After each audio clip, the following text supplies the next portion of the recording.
Bonjour tout le monde, bienvenue à ce nouveau rendez-vous de Folie douce. Ici Yvan Bugeaud. Aujourd'hui, je reçois Marjolaine Rivet-Beauregard et Justine Fortin. Nous parlons ensemble de recherche en santé mentale. À l'espresso et à l'espresso allongé, Pierre nous amène son sujet, les masochistes. Notre collaboratrice Ève Cardinal est aussi des nôtres. Elle nous parle d'amour et santé mentale. Bienvenue à Folie douce. Vous syntonisez actuellement Folie douce, expert généraliste en santé mentale depuis 1991. J'accueille maintenant mes invités qui sont Marjolaine Rivet-Beauregard. Bonjour Marjolaine. Salut, ça va? Ben oui, ça va. Bienvenue à Folie douce. Et aussi Justine Fortin. Bonjour Justine. Bonjour, ça va bien? Ben oui, ça va bien. Bienvenue à notre émission. Vous êtes toutes les deux dans un domaine de la psychologie, on pourrait dire, au niveau universitaire. J'aimerais ça que vous nous présentiez ce que vous faites. En fait, quel est votre rôle, chacune à votre tour? Oui, excellent. Donc, en fait, premièrement, merci de nous accueillir avec vous. C'est super apprécié. Et puis, je suis présentement étudiante au doctorat en santé mentale à l'Université McGill. Et puis, je travaille dans le laboratoire de recherche sur les psychotraumatismes du professeur Brunet. Et puis, personnellement, moi, je travaille sur tout ce qui est réaction traumatique aux événements de masse. Donc, on parle d'inondation et de la COVID en particulier. Et dans vos deux cas, vous travaillez, je crois, au même laboratoire qui est affilié à l'hôpital Douglas, je pense, qui est bien connu là, dans le sud-ouest de Montréal. Oui, exactement. C'est ça. Et dans ton cas, Justine, quel est ton rôle? Oui, moi, je suis étudiante aussi au doctorat en psychologie, bien plus neuropsy nouvellement. Là. Ouais. Puis je suis supervisée aussi par le professeur Brunet, donc on est dans le même laboratoire. Puis moi, je me spécialise plus aux réactions psychologique, traumatique face à une annonce de diagnostic de cancer du sein. Okay. Donc, moi, c'est un peu plus mon dada, mais tout ce qui est détresse psychologique, c'est là-dessus que je travaille. Donc, je suis autant en recherche qu'en clinique. Et avant qu'on parle des sujets de recherche puis des sujets qui vous intéressent puis ces choses-là, qu'est-ce qui a fait au départ, vous avez choisi le domaine psychologique? C'est pas fait pour tout le monde, j'imagine. Est-ce que vous avez vous y avez réfléchi longtemps ou comment ça s'est passé? L'une ou l'autre? De mon côté, ça a été très, très instinctif. Donc, depuis très, très jeune, donc j'essaie vraiment de comprendre qu'est-ce qui se passe dans la tête des gens, même si, évidemment, c'est pas toujours ou très rarement possible. Je trouve ça vraiment hyper fascinant. Puis même, pour être tout à fait franche, au début, moi, je croyais m'orienter vers la clinique. Je faisais mon baccalauréat en psychologie. J'étais certaine de devenir clinicienne. Et puis, au fur et à mesure, en apprenant plus dans mes cours sur le stress et les différentes réactions qu'on peut avoir à des événements stressants ou traumatiques, je suis vraiment tombée en amour avec la recherche. Okay. Puis, je veux maintenant plus rien savoir de ce qui est clinique. Je suis vraiment en recherche. Et c'est pas théorique, la recherche, dans le sens qu'on a toujours l'impression que les gens sont en train de se morfondre dans une salle avec, je sais pas, d'autres chercheurs, mais c'est pas ça, là, c'est dynamique, là, finalement. Exact. Ouais. Exact. Surtout dans notre laboratoire, c'est un laboratoire assez clinique. Là. On gère, on aide justement des gens qui ont eu un trauma ou qui ont vécu un événement super stressant. Donc, même si on fait juste de la recherche, on est quand même très collé sur la population, puis on n'est pas dans notre tour d'ivoire. Ouais, on voit des gens aussi. Et dans ton cas, c'était un choix facile, un peu comme Marjolaine. Dans ton cas, Justine, c'était facile, mais moi, ça vient toujours de l'inverse. Donc, j'ai été voir des psychologues quand j'étais jeune. Et j'ai pas tant aimé mon expérience, donc souvent, qu'est-ce qui m'inspire à aller dans un domaine, c'est je veux faire mieux ou je veux être ce que j'aurais aimé avoir. Ouais. Donc, c'est vraiment parti de ça. Puis moi aussi, comme Marjo, là, tout ce qui est être humain, comprendre qu'est-ce qui se passe, réfléchir aussi avec les autres, moi, ça m'a vraiment attirée. Puis la neuropsy, plus particulièrement, parce que ma sœur, elle a eu un diagnostic de TDAH, donc ça m'a aussi ouvert les portes aussi sur cet aspect-là. Donc, et quand on parle de neuropsychologie, c'est quoi exactement? C'est-à-dire qu'on va plus en profondeur? Comment on pourrait définir ce que c'est? Mais dans le fond, les neuropsychologues sont aussi des psychologues, donc ils font partie de l'OPQ comme tout le monde, mais ils ont une attestation, dans le fond, pour pouvoir diagnostiquer des maladies qui proviennent du cerveau. Comme je l'ai dit, dans le fond, à l'enfance, ça va être ceux qui vont faire des tests pour regarder les processus cognitifs, que ce soit la mémoire, dans le fond, le langage. Donc, on peut diagnostiquer le TDA, le TDAH, okay. L'autisme, puis, dans le fond, c'est sur tous les âges. Donc, après un traumatisme crânien aussi, c'est eux qui vont faire des tests, puis qu'on peut diagnostiquer après par la suite. Donc, c'est plus une spécialisation de la psycho. OK. Je me demande, peut-être une des deux, peut-être Marjolaine, comment les intérêts, justement, sont pertinents pour la population? Parce qu'on parle souvent, on a toujours l'impression que c'est un peu, comme on parlait tantôt, dans une tour d'ivoire, il y a des chercheurs qui cherchent, mais c'est pas tout à fait comme ça. Là. Comment ça peut s'appliquer assez facilement à la population, là? Oui, ben je pense qu'une façon relativement facile de commencer, c'est qu'il y a toujours une population spécifique qui est étudiée. Et en partant, cette population-là est une population qui bénéficierait grandement des résultats qu'on peut avoir. Donc, par exemple, j'ai personnellement initié un projet de recherche sur les réactions psychologiques qu'on peut avoir à la COVID qui s'adressait à la population générale. Donc, juste en l'ayant fait avec la population générale, juste là, en partant, on sait que c'est des résultats qui pourraient être pertinents pour eux. Donc, que ce soit pour normaliser les différentes réactions qu'on peut avoir, que ce soit pour déstigmatiser la santé mentale pendant la pandémie, toutes sortes de choses comme ça. Par la suite, on peut aussi parler de tout ce qui est professionnels qui vont chercher à aider aussi les populations. Ça les aide aussi, là, ça, les gens qui interviennent, là, des thérapeutes ou des gens qui sont... Exactement. Donc, ces personnes-là aussi peuvent justement, en ayant une meilleure compréhension ou en ayant un meilleur portrait des comportements qu'on va avoir identifiés, vont être capables aussi à leur tour d'intégrer tout ça aux différents traitements ou à ce qu'ils apportent à leurs patients ou aux clients au niveau des interventions.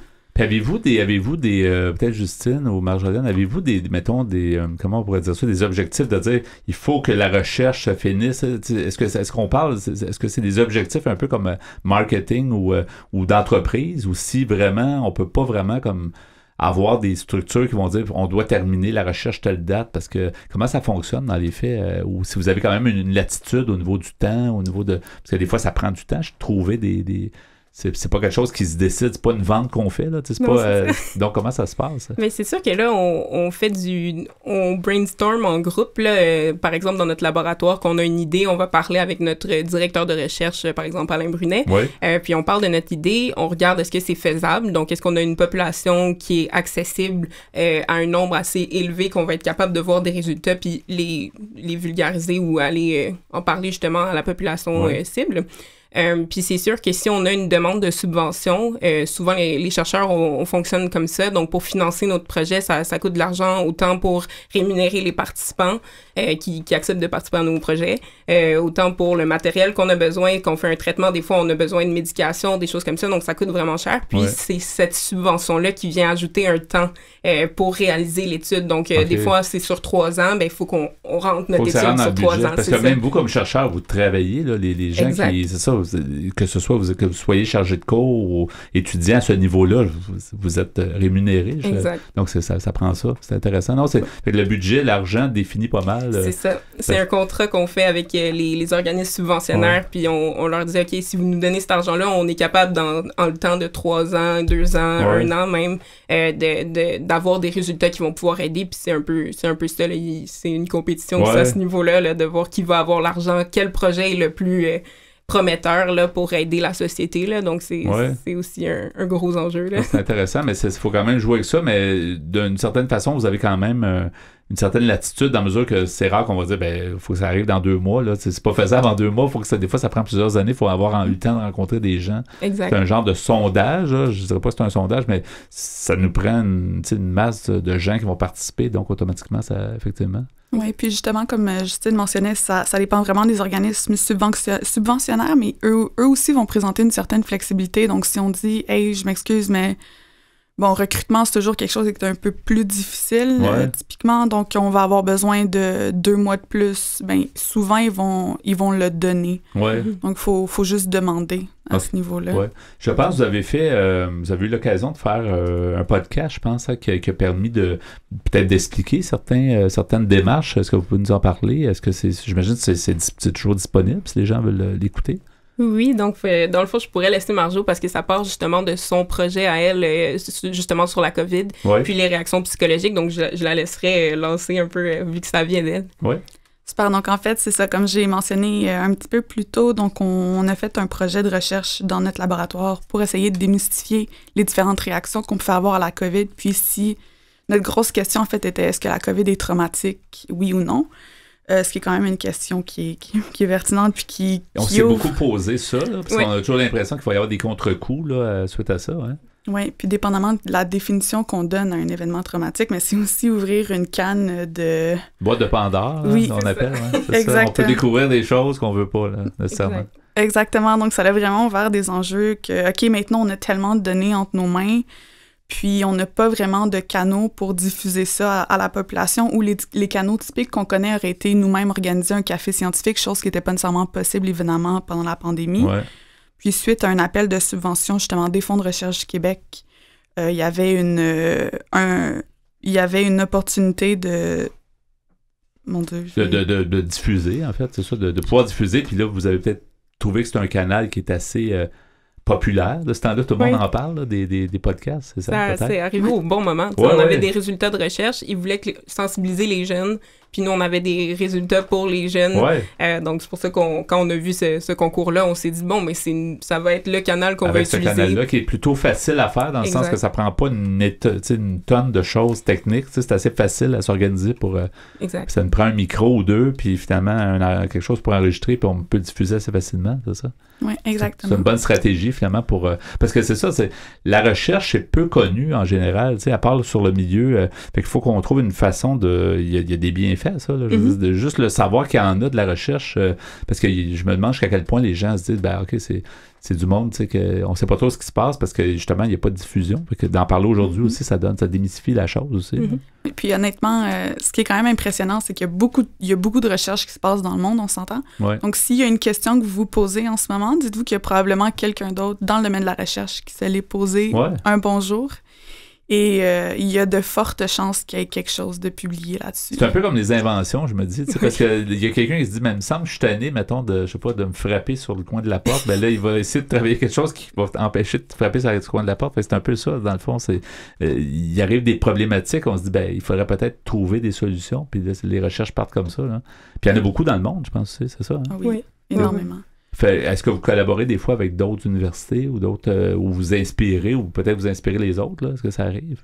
Oui, c'est sûr, dans le monde de la recherche, on est quand même assez soudés, là, la communauté scientifique, on est très... On connaît des gens de d'autres pays, les études, on peut faire des échanges aussi dans d'autres pays, donc un an dans une autre université, ça crée des contacts aussi, puis après, oh mon Dieu, je me rappelle que ce chercheur-là, aux États-Unis, il travaille sur le trauma très spécifique, puis je veux écrire, je veux faire une étude là-dessus, ben je peux lui écrire par la suite, fait que je dirais que côté communauté scientifique, là, c'est assez... on est assez soudés. Ouais. Ce qui m'a toujours impressionné dans la recherche, c'est que j'ai l'impression qu'il y a personne qui garde ses affaires pour soi. Non, c'est ça. Alors que dans la société, c'est ça, tu trouves quelque chose, tu fais une invention tant que c'est pas breveté, mais on a l'impression qu'en recherche, c'est comme tout le monde s'entraide, puis c'est pour ça que ça avance aussi. Hein? Je vous dirais qu'il y a quand même quelques cercles exclusifs. Il faut quand même faire partie d'un cercle en toute honnêteté pour avoir accès à ces choses-là. Il y a une belle communauté de partage, mais il y a aussi... la recherche, c'est très... il faut publier ou périr. Oui, c'est ça. Puis les idées, les données rentrent en ligne de compte à ce niveau-là. Et dès qu'on publie, ben c'est ça vient mettre l'étampe que ça vient de nous. Fait qu'à quelque part, c'est mieux de le dire puis d'être présent. Il reste très peu de temps. Ça passe extrêmement vite. Mais est-ce qu'il y a quelque chose qu'on peut chercher selon le laboratoire peut-être dont vous nous parliez qui est affilié à l'hôpital Douglas pour les gens qui veulent en savoir plus sur ce qui se fait, même sur cette recherche puis le podcast, qu'est-ce qu'on pourrait chercher finalement pour trouver tout ça? Oui, donc en fait, au niveau du podcast, donc on est présent sur les réseaux sociaux sous le nom de Sors de ma tête, donc que ce soit sur Instagram, que ce soit sur YouTube. Donc si on cherche Sors de ma tête, on va trouver sur le podcast en question. Ouais. Exact. Oui, exactement. Et puis pour ce qui est du laboratoire, donc en tapant justement le laboratoire de recherche sur les psychotraumatismes, avec le nom Alain Brunet et Douglas, vous allez définitivement... C'est sûr qu'on trouve. C'était vraiment intéressant. Merci beaucoup Marjolaine Rivet-Bourgard et merci beaucoup Justine Fortin d'avoir été des nôtres. Avec plaisir. Puis au plaisir de se reparler. C'est vraiment fascinant à suivre vos recherches. Alors bonne continuation. Merci. Merci. Merci à la prochaine. À la prochaine. Vous avez des choses à dire? Joignez-vous à notre groupe Folie douce sur Facebook. Parlons santé mentale. C'est maintenant le bloc Espresso. Bonjour Pierre Laporte. Salut Yvan. Alors aujourd'hui, ton sujet, les masochistes. Oui, parce que ça existe vraiment. Ouais, je me demande bien quelle langue tu vas utiliser, mais je suis curieux d'en savoir plus. Ça s'appelle le masochisme. Ouais. C'est bel et bien un trouble de la personnalité. Et c'est C'est comme plusieurs autres troubles là, de la personnalité. Souvent, c'est autour de 2% de la population. Des fois, ça peut aller jusqu'à 2,5%, 2%, mettons.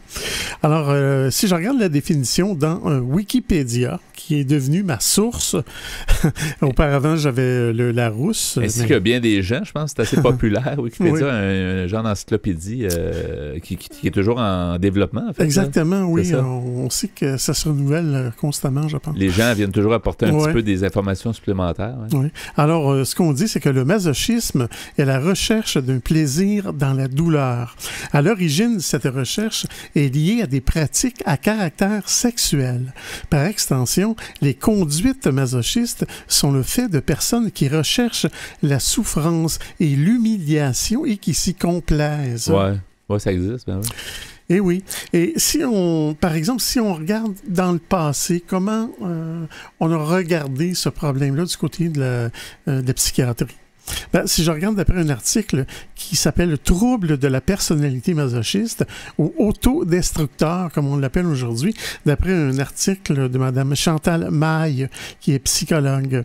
C'est sur le site chmpsy.com. Alors, ce qu'on dit, c'est que cette Mme Maille nous dit que le trouble de la personnalité masochiste a, en 1987, été proposé comme un nouveau trouble de la personnalité, en tant que catégorie à inclure dans le fameux manuel diagnostique et statistique des troubles mentaux qu'on appelle le DSM-3R. De longues délibérations du groupe de travail ont amené à changer le nom du trouble. On a ensuite plutôt parlé de trouble autodestructeur de la personnalité. L'objectif était alors d'éviter toute association avec les concepts psychanalytiques du masochisme féminin. En 1994, des pressions sociales et politiques ont amené à complètement l'éliminer du classement. Cette mesure n'a pas fait disparaître les nombreux cas de personnes qui souffrent de ce problème.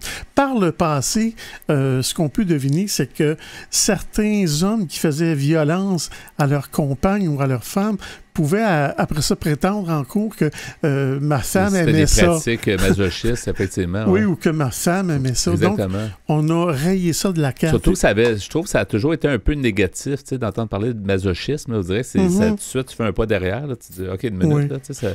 Mais, comme je te disais tantôt, c'est quand même un trouble réel qu'on appelle maintenant le trouble autodestructeur.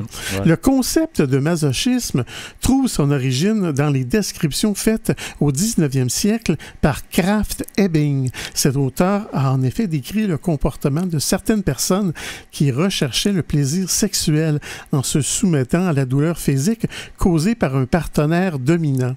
Freud et d'autres psychanalystes ont par la suite décrit un modèle de comportement soumis non sexuel, qu'on appelait le masochisme mental. Les individus présentant ce style de personnalité placent les besoins des autres avant les leurs. Autrement dit, ils attachent moins d'importance à leurs besoins qu'à ceux des autres.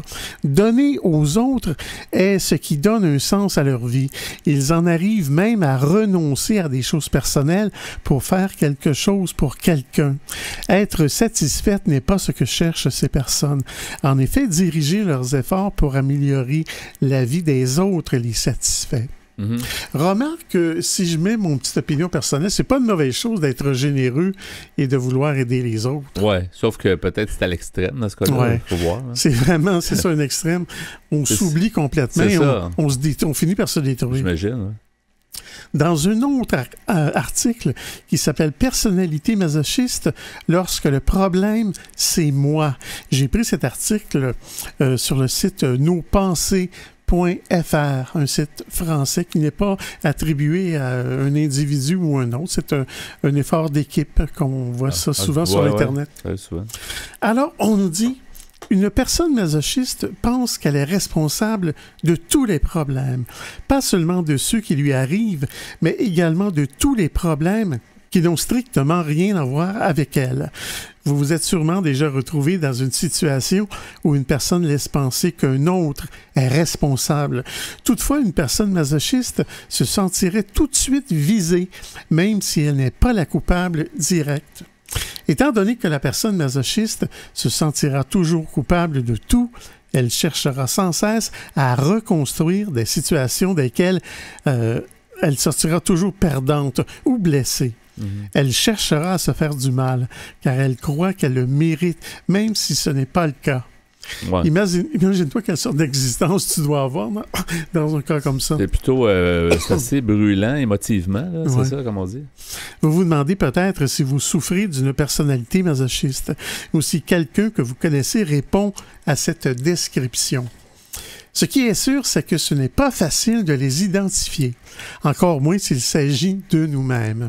Les personnes masochistes portent cette culpabilité à l'intérieur d'elles-mêmes et bien souvent, des personnes les utilisent comme bouc émissaire. Il y a toujours des profiteurs, tu remarques, Yvan, dans des cas comme ça, les masochistes. Envers les proies faciles. Là, les dépendants. Ils les reconnaissent, hein, ils vont les cibler. Là, c'est ça? Ou les dépendants affectifs sont un peu comme ça. Puis on dirait, c'est ça, il y a toujours un abuseur dans le paysage qui va tourner autour, puis on dirait des fois que la pauvre personne qui souffre de problèmes va même chercher ces gens-là. Oui, c'est ça. On dirait, c'est comme si ça les justifiait dans leur façon de voir les choses. Ouais. Mais on va y revenir un peu plus tard dans l'Espresso allongé. Les masochistes, c'est quand même un sujet on va s'y intéresser, c'est sûr. Donc, à Folie douce, demeurez des nôtres.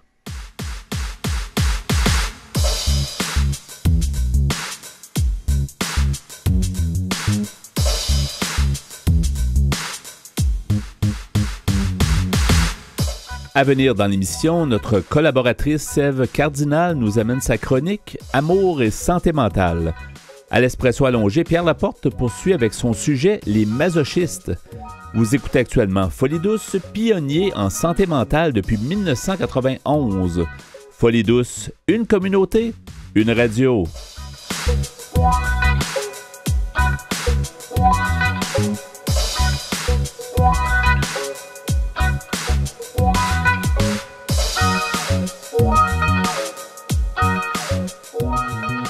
Les meilleurs chroniqueurs en santé mentale s'expriment sur les ondes de Folie douce. Écoutons-les. C'est avec bonheur que je reçois à nouveau notre collaboratrice Ève Cardinal. Bonjour Ève. Bonjour Yvan. Alors aujourd'hui, tu nous parles de santé mentale et amour.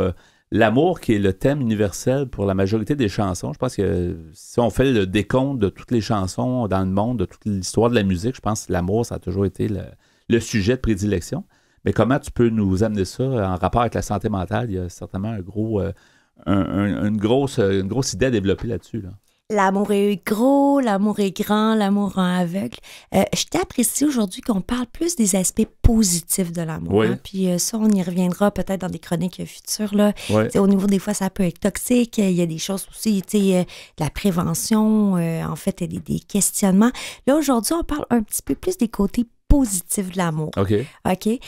Donc, il y en a, c'est sûr, parce que l'amour, il y en a beaucoup. C'est beau, l'amour, mais... Il y en a beaucoup. On va parler un petit peu de certains aspects qui peuvent être plus problématiques, là, mais en fait, aujourd'hui, c'est plus pour montrer qu'est-ce qui se passe un petit peu comme phénomène, puis comment ça peut bouleverser aussi le cerveau, puis en fait...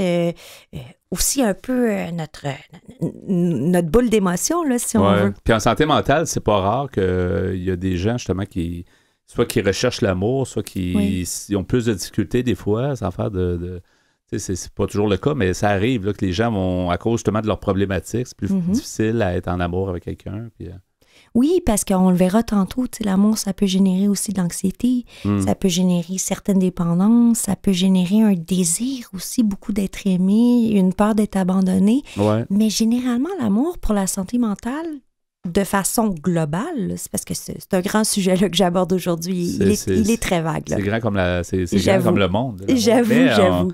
Normalement, là, quand c'est les hormones du cerveau, là, ça procure une sensation de bien-être, de bonheur, et ça aide à se sentir bien normalement, OK? Oui. Psychologiquement. Alors, tomber amoureux, normalement, là, au niveau positif, ça a beaucoup d'impact sur la santé mentale qui sont très, très bénéfiques, là. Alors, on parle de se sentir rassuré, se sentir aimé, se sentir accompagné. être fier de soi, être fier d'aimer quelqu'un, d'être apprécié d'une relation amoureuse.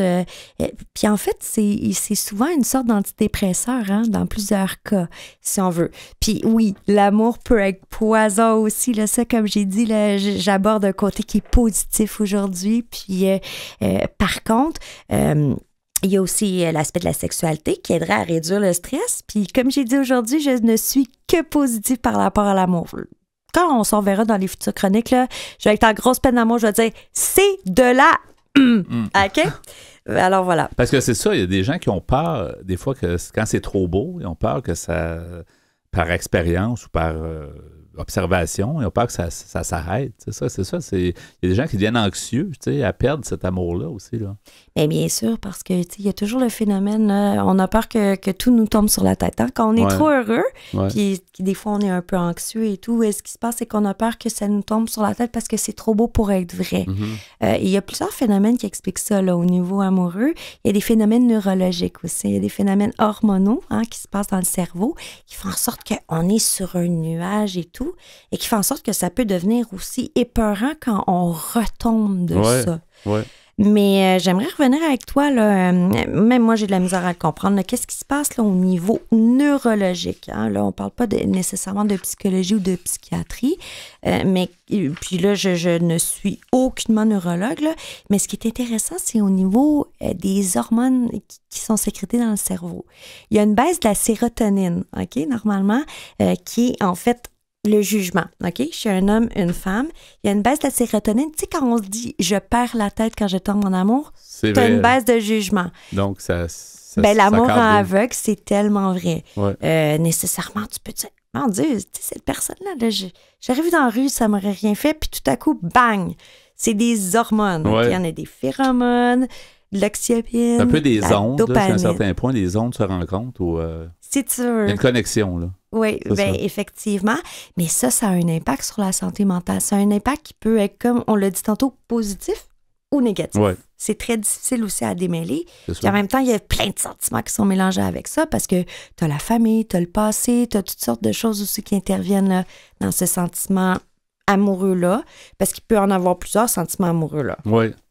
C'est pas aussi... Il n'y a pas un modèle, puis il n'y a pas une façon de faire. Là. Il y a toutes sortes de situations, des fois compliquées, qui sont compliquées, qui sont peut-être intéressantes, mais qui sont compliquées quand même. Tu sais, c'est pas toujours si c'est facile et tout va bien. Là.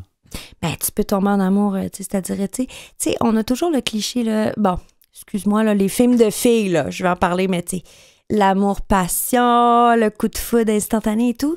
Puis il y a d'autres sortes d'amour aussi.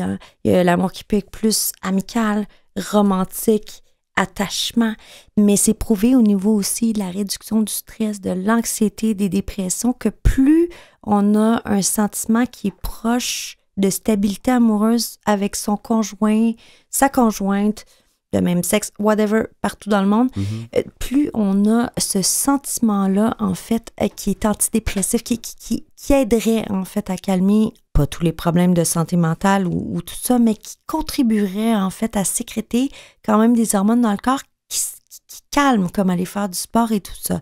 Maintenant, c'est pas vrai pour tout le monde, là.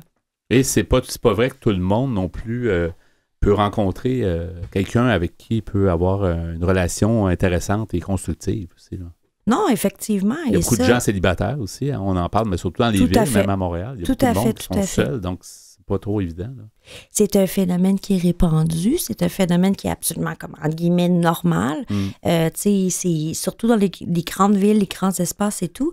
Et souvent, justement, les gens qui ressentent ça en même temps souffrent aussi de certaines problématiques au niveau de la santé mentale.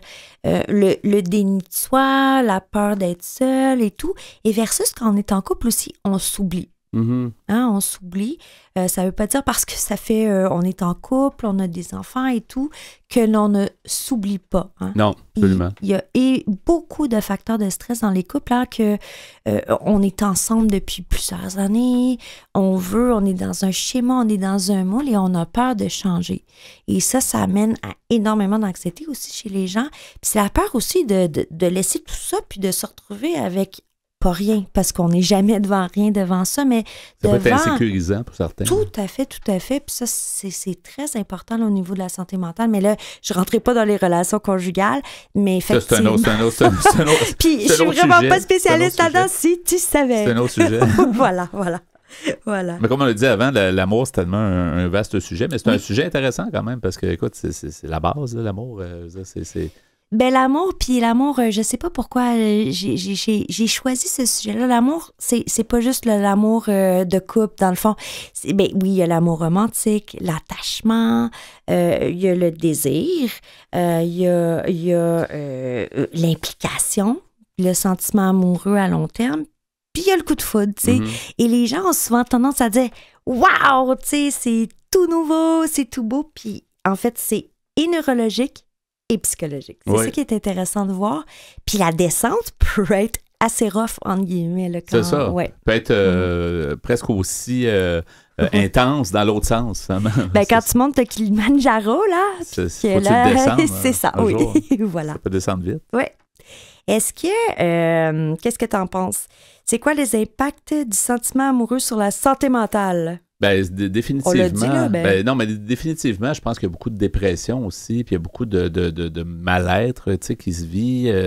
C'est sûr, avec quand ça fonctionne pas bien avec les relations amoureuses, c'est sûr que c'est déprimant parce que, à quelque part, les gens, je dirais peut-être que c'est la pire chose dans la vie, jusqu'à un certain point, parce que perdre son emploi, bon, c'est pas évident, mais on se dit, il y aura toujours des emplois, tout ça, mais trouver l'amour, trouver la bonne personne pour être avec, c'est une autre histoire, je pense. Je suis d'accord avec toi, c'est super précieux. Puis c'est quelque chose, peut-être que dans notre époque actuelle, on va peut-être retrouver que peut-être que c'est un petit peu plus important de ne pas perdre les gens qu'on aime qu'un emploi ou quelque chose qui est très lucratif, là. Puis c'est sans jugeant, c'est que des fois, on est allé un petit peu vite dans nos priorités et tout ça. Puis peu importe c'est quoi, je pense que ça va jauger un petit peu ces relations-là. Puis c'est aussi par rapport à notre relation, peut-être aussi, j'ai déjà dit ça dans d'autres chroniques avant, puis c'est pas péjoratif, mais la génération Kleenex, là, on est un peu, que ce soit de 50 à, mettons, 20 ans, on est un peu tout ça marche pas, ciao, bye et tout. Je pense que ça, peut-être que ces derniers temps vont, en fait, contribuer à ne pas, à plus... Faire attention à l'humain. Faire une place à ça, oui, aux relations, puis aussi à nos amoureux, nos amoureuses, puis aussi, ils sont où dans la vie, c'est quelle place qu'on a et tout ça, parce que à l'opposé, là, il y a des expériences d'attachement à un partenaire qui contribue au développement harmonieux, puis comme on l'a dit tantôt, mais ça peut faire très mal. Est-ce que une des solutions serait pas de rendre les gens plus forts eux-mêmes, de moins être dépendants, puis ça veut pas dire d'être complètement détaché d'une relation, mais d'être plus sûr de soi, de développer cette connaissance de soi pour justement être capable de dire « je suis d'abord moi », puis oui, il y a une relation, mais si jamais il arrive une rupture, que c'est moins dur à vivre là, pour la santé mentale. C'est peut-être pas facile à faire, mais c'est peut-être là, tu me poses moi, tu sais, je suis la vulgarisatrice qui va chercher, entre guillemets, dans ma petite course au trésor. Si j'avais la question, je répondrais. C'est comme une interrogation, je me lance. Des fois, je me dis, en même temps, c'est facile à dire. Là. C'est pas toujours explicable comme ça. L'amour, c'est toujours des fois un peu nuancé, mais... une idée comme ça. Ben oui, absolument. Puis, en fait, il y a des théories. Il ne faut pas être trop dépendant affectif. Il faut en même temps penser à soi. En même temps, il faut... on est un peu mélangé aussi dans tous ces coachings-là de vie qu'on nous donne. Fait que moi, j'ai été voir ça.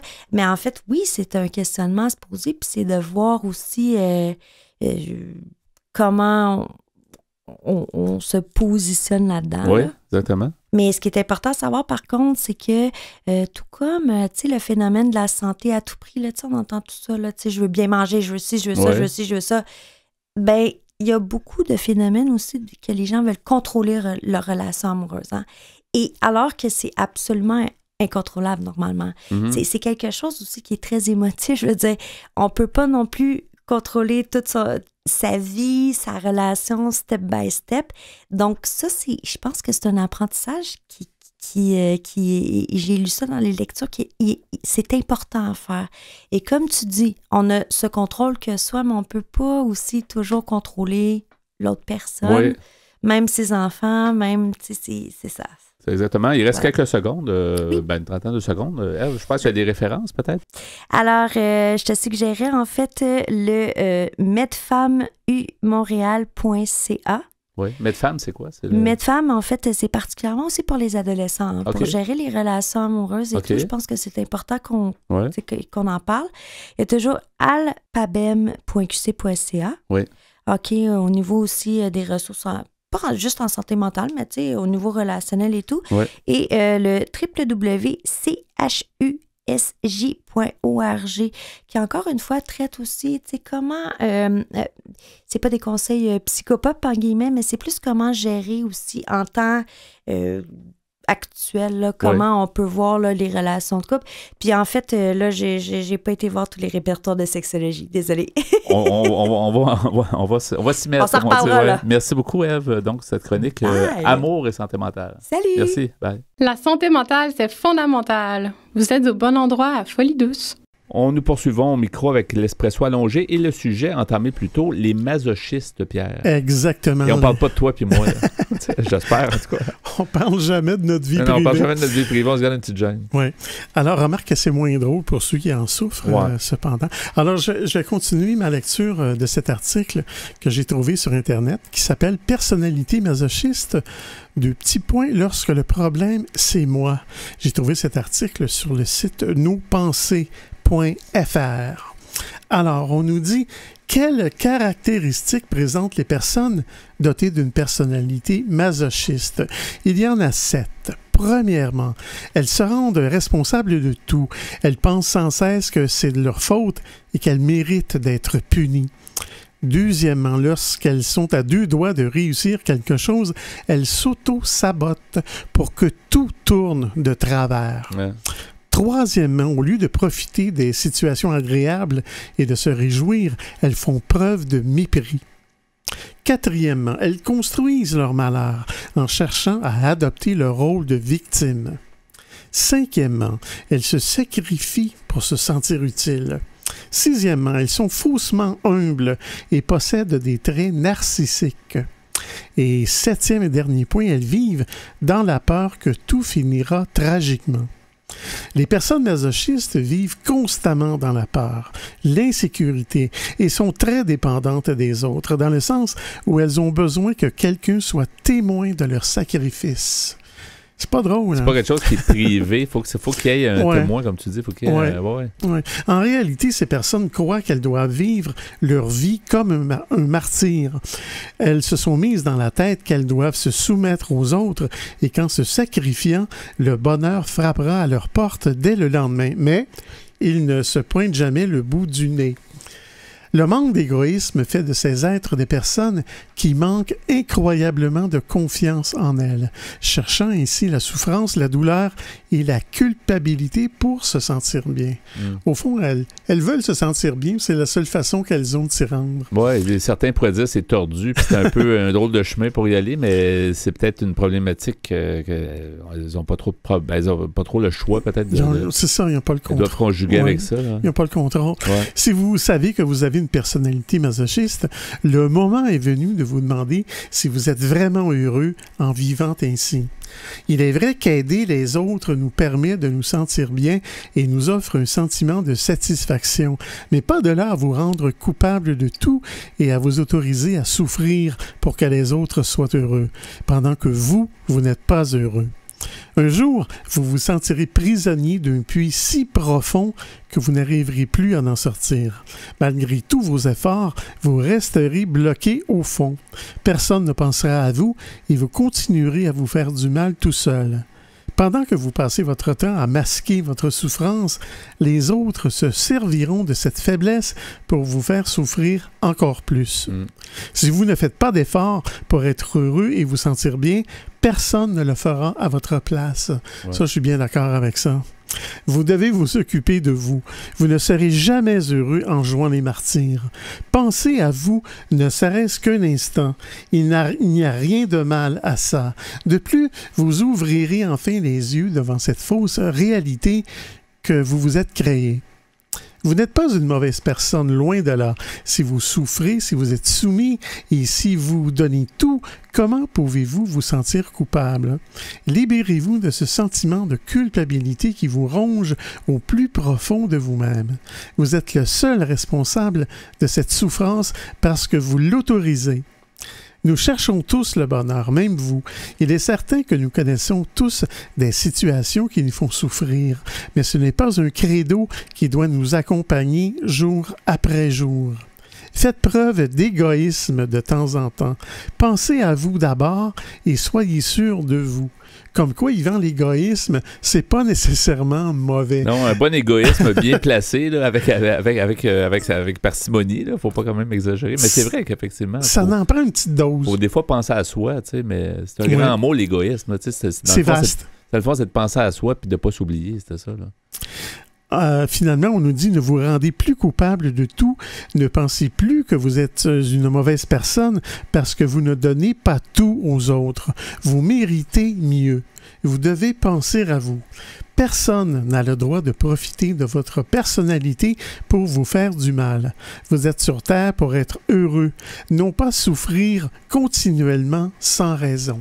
Avais-tu mentionné, je me souviens pas, s'il y a beaucoup de gens qui sont touchés, peut-être dans la première partie, par le masochisme, parce que c'est quand même assez vaste, là, comme tu disais, il peut y avoir un côté plus connotation sexuelle, mais il y a aussi la connotation on ne donne pas de chiffres dans l'article, mais je disais tantôt que ces troubles de la personnalité qui sont fréquents, là, c'est à peu près 2% de la population. Des fois 2,5%. Ça tourne autour de ça. C'est pas considéré comme une maladie mentale, mais c'est un trouble de comportement. Un trouble de la personnalité. De la personnalité, plutôt, c'est ça, effectivement. Parce que des fois, c'est un peu... c'est proche, c'est quand même souffrant pour la personne, mais c'est pas comme tel un diagnostic. Là, et on sait que les troubles de personnalité, c'est toujours difficile à soigner parce qu'il n'y a pas de médicaments contre ça, parce que c'est pas une maladie mentale, tu as bien fait de le mentionner, mais les troubles de personnalité, ça se traite par thérapie, et ce n'est pas facile, ça prend des années, je pense, en moyenne, pour pouvoir voir clair à travers notre propre personnalité et pouvoir travailler là-dessus. Il faut lire là-dessus, j'imagine, s'informer. Il faut lire, s'informer, demander des conseils, effectivement, c'est ça. Oui. J'imagine, à rigueur, parler à son médecin qui peut peut-être nous diriger vers des thérapeutes. Exactement, mais on a besoin d'aide. Oui, merci beaucoup, Pierre. Donc, ce sujet, les masochistes. Vous aimeriez réentendre nos émissions, entrevues et chroniques via YouTube? Pas de problème. Pour y accéder, visitez notre site web antenne.qc.ca, antenne.qc.ca. Quelques mots pour conclure ce rendez-vous de Folie douce. Alors, merci beaucoup, Pierre Laporte, à la mise en onde. Bienvenue, mon cher. Et merci également pour tes blocs Espresso et Allongé où tu nous as parlé des masochistes et du masochisme. On a vu que c'était pas mal plus vaste. Qu'est-ce qu'on peut en penser ou quelle sorte de préjugés on peut avoir par rapport à ça. C'est plutôt informatif, alors merci pour ça. Nos invités en début d'émission, Marjolaine Rivet-Bourgard et Justine Fortin, nous ont mieux expliqué la recherche en santé mentale, nous ont un peu dédramatisé la chose ou nous ont plus informé justement comment ça se passe. Alors, c'est très concret finalement la recherche, c'est toujours intéressant de s'y intéresser. Notre collaboratrice Ève Cardinal était des nôtres, elle nous a parlé pour sa part d'amour et santé mentale. C'était donc le menu de Folie douce cette semaine, c'est Yvan Bugeaud à l'animation. Bonne semaine à tous et à la prochaine de Folie douce. Au revoir!